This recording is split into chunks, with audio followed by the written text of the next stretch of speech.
I discovered that practice of gratitude in 2020, and I was taking this online course on mental health, and in the course, the teacher said to write a letter of gratitude to someone. So I picked my father, and I remember having an empty page in front of me, and I'm just thinking to myself, there's nothing that I've got to be grateful for. He ruined my life. He was abusive. He was horrible. He was this, he was this, he was this. Oh, well, yeah, he worked hard, so I'll write that. He worked hard and he provided for us. But nothing else. No, yeah, I'm not grateful for anything else. He hasn't been a nice person anyway. But he moved us to like a really good area, and I got like a really good education. I could speak English really well, so okay, I'm grateful for that. And we were born in Pakistan. He actually moved us all over to the UK, and I can't even imagine what my life would be like if I didn't move to the UK then. That must have been so difficult for him to move over 20 years ago, before like the internet was really a thing. And before I know it, there's a whole page, there's 2 pages of things that I'm grateful for my father. And so I texted him and I sent him a message saying like, thank you for this, this, and this. And he explained to me, I still remember his response where he said, "You're welcome. It wasn't easy, but it was worth it." In Pakistan, I had 500 people who worked under me. In the UK, I worked as a laborer.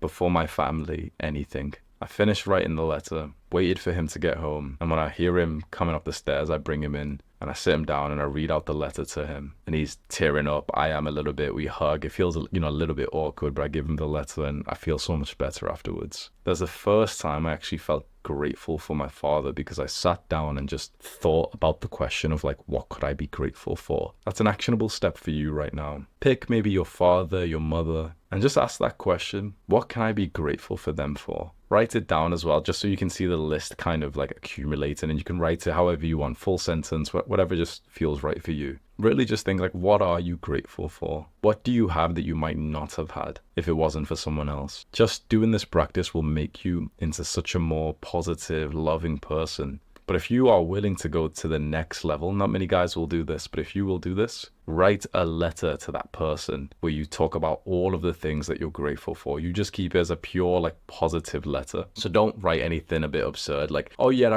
I'm grateful for you abusing me because then it made me stronger." Like, that's not a compliment. Write it so that it's really positive. It's just pure, the things that you're grateful for, and give it to them. Read it to them, send them a picture of it, send them a voice note of you reading it out loud. Just that one action will change your relationship with that person forever.